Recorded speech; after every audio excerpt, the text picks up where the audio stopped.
So welcome back to another in our series of You Can Learn to Fly, using a flight simulator to learn real-world piloting skills and to make a lot of practice in so many different aspects of aviation, because it is kind of complicated. Today what I'm going to do is I'm going to make this flight plan as if it was a commercial flight. We're going to use this to demonstrate a whole bunch of stuff about aviation. So the whole series is probably going to go maybe 5 or 6 segments.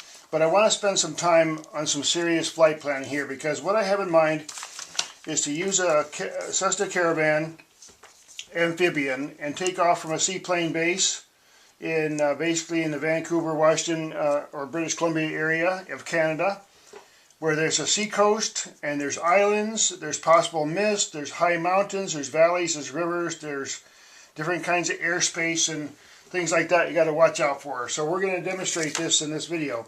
Now, I first made an outline on the map of where I plan to go, because I want to have that clearly visually in my mind before I even get in the plane. And I'm going to take my pencil. I need pencils here and paper and any kind of way that you can write down the information. Is very, very important, because you don't want to have to sit in the plane and try to write anything down if you don't have to.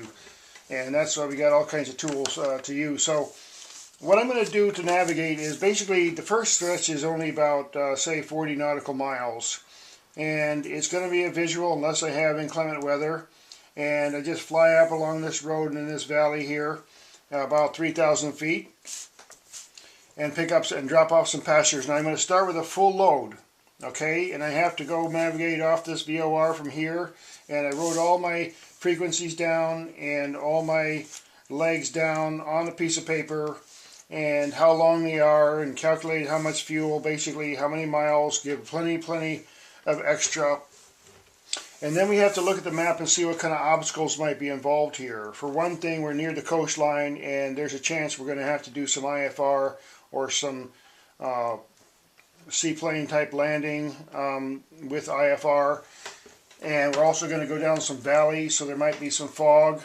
We don't know what kind of day we're going to have, but even if we have a nice bright day, we might have some serious winds. Now we have big mountain here at 10,780 feet, and we're basically going to stick to the valleys. Now on our second leg, we're going to go from this little airport here over to land on a lake where there's a resort, a hypothetical resort. Fly over there, land, drop off some people, pick up some more people, come back, and then fly along all the way to our third destination, which is this little airport here in this valley, and then drop off some more passengers, pick some people up, and then fly down and come to this area here, Whidbey Island, little airport there where there's a big recreation spot and beaches and everything, so people like to go there. So at that point I'll be picking up a bunch of people there, and I want to fly around this airspace here because it's got a big Navy base here, and from surface to 9,000 in the core of it, and from 1,000 feet all the way up to 10,000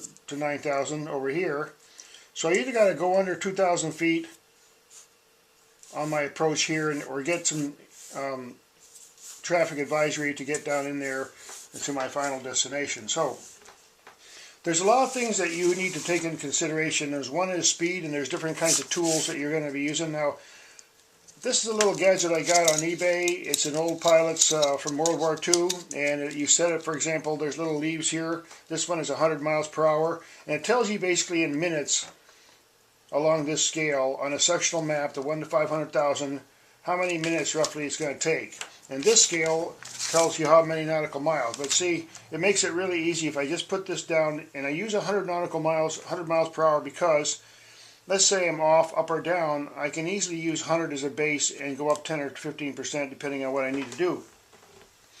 But it's a guideline, and with the Caravan, that's a pretty decent little speed. I'm moving along there. Probably you can do some faster stuff, but there'll also be some slower stuff. So right now I have 25 minutes there, and then another, say, 12 minutes there, and then another, say, 8, another 15 there. So you get the idea. You add them all up, and then you add something, because you're going to be circling in your pattern. You're going to be landing. You might be given some direction around obstacles. You might have to go around obstacles. And there's going to be some climbs here, because we want to stay above 5,000 feet over here because of the air traffic around these airports. So actually, in the valleys here, if we stay in the valleys, we don't need to go more than about 5,000 feet. for these short lengths. But then later here we want to be clearing some airspace, so we're going to go around. Now, here's a gadget that is a knee pad. There's a lot of different kinds of gadgets like this, and I've been shopping around looking at different kinds. This one you can write with pencil on here, you can erase it, and it has a lot of places to put in your legs and your course and your headings, your winds aloft, your frequencies, your weather, ATIS. It has a lot of stuff in here, and this could be really, really handy because if you fill it out completely before you get in the airplane, then you know a whole lot of information is right at your fingertips. And again, it's not like a computer where the batteries can die. So there's some conversion time things on the other side and some clearance notes. So this is a really handy gadget. Now I have another one here from World War II area. Actually, it's from 1954, and this is a really cool thing made for the military, and it even had an original flight plan on it. It opens up here, and you see there's a light that comes on, a red light to let you see, and it has little sleeves in there to put your different kinds of checklists in there. So that's one kind. You also might want to have a terminal area chart. This is not the right one for our flight, but basically it has some broad outlines of some things you need to know in regards to large airspaces. And if you look carefully on this map, for example, you can see that over here there's ferries. These can be used as landmarks and positioning places. There's different kinds of antennas that are on here.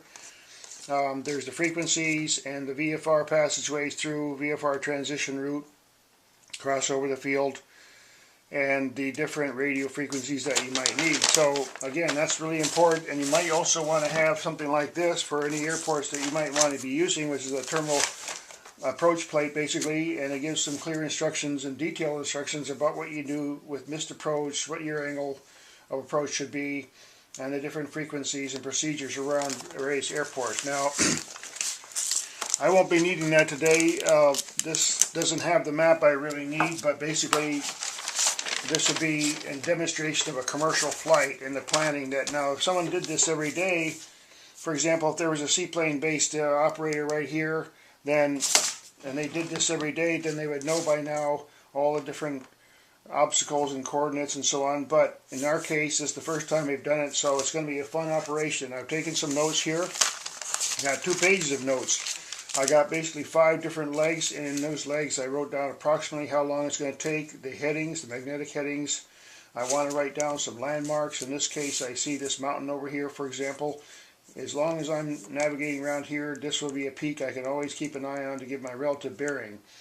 But there's also a non-directional beacon in here that I'm going to tune my radio to, and a VOR that I'm going to be navigating off here. So I basically have done that, and I have a clear idea in my mind what I'm going to do. I'm going to immediately go off on a certain heading. I'm going to get my clearance from this area here, and I'm going to go all the way down through this channel here, and it's mostly going to be a visual flight. And when I do these flights, I set up the radios ahead of time, and I just pick the airport at a particular time of day and season that I want, and whatever weather is there is what I got to deal with. So this flight should take a few hours basically, but I'm going to shorten it for the convenience of the viewers. So this is the first segment on navigation, and our next stage will be taking off and departing the runway in our plane. So thanks again for watching.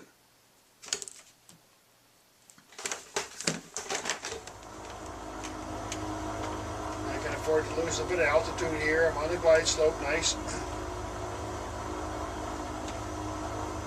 Okay. It's a bit slushy here because we have a full load, and I give it just a hair more power just to make sure. Okay, cut the power now. Okay, great. Nice.